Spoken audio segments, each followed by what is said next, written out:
જય ભગવાન. હવે આજે આપણે શ્રાવણ મહિનાની અમાસ છે. મહાદેવજીનું એક સરસ આખ્યાન જોઈશું. એક વખત રામચંદ્ર ભગવાને એમને ત્યાં એમના પિતાના શ્રાદ્ધ નિમિત્તે બધા બ્રાહ્મણોને જમવા બોલાયા.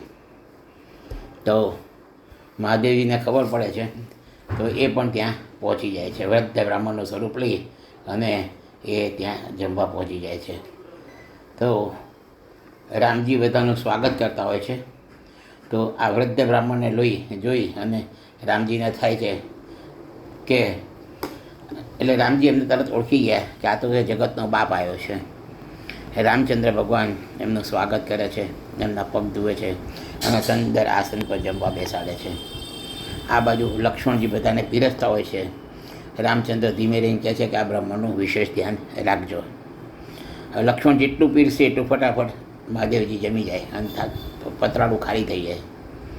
એમ કરતાં કરતાં જે રસોડામાં અનાજ હતું એ પણ પૂરું થવાયું. એટલે સીતા માતાએ લક્ષ્મણને કહ્યું, લક્ષ્મણે રામજીને કહ્યું. એટલે રામચંદ્ર ભગવાને અન્નપૂર્ણા માતાનું ધ્યાન કર્યું. એને કહ્યું કે ભાઈ તમારા પતિને જમાડવા આપ પધારો. અન્નપૂર્ણા માતા આવે છે. અન્નપૂર્ણા માતા એ રસોડામાં જાય છે એટલે બધા ભંડાર ભરી જાય છે. પછી અન્નપૂર્ણા માતા જાતે પીરસવા આવે છે. અનેક લાડવો શિવજીના ભાણામાં પીરસે છે. મહાદેવજી લાડવા ખાતા જાય લાડવો પૂરો જ થતો નથી. એટલે મહાદેવજી ઊંચું જોઈ અને કહે છે કે તમે પધાર્યા.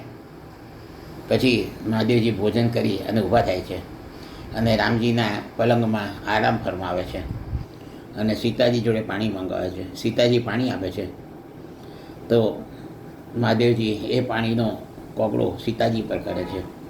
તો એ ઉચ્છિષ્ટ પાણીથી સીતાજી ગુસ્સે થવાના બદલે ચરણ સ્પર્શ કરે છે કે આપના ઉચ્છિષ્ટ પાણીથી હું પવિત્ર થઈ છું. આટલી ભક્તિ જોઈ અને મહાદેવજી ખુશ થઈ જાય છે અને રામજીને કહે છે કે તમારે જે જોઈતું એ માગો. રામચંદ્ર ભગવાન કહે છે કે આપના દરબારમાં જે કંઈ પણ છે એ બધું મારે કામનું નથી. વિષધર, અસ્થિની માળા, મુંડીની માળા એ બધી મારે કોઈ જતું નથી. પણ હવે પછી જ્યાં આગળ રામકથા થાય ત્યાં કથાવાચકના હૃદયમાં તમે બેસજો.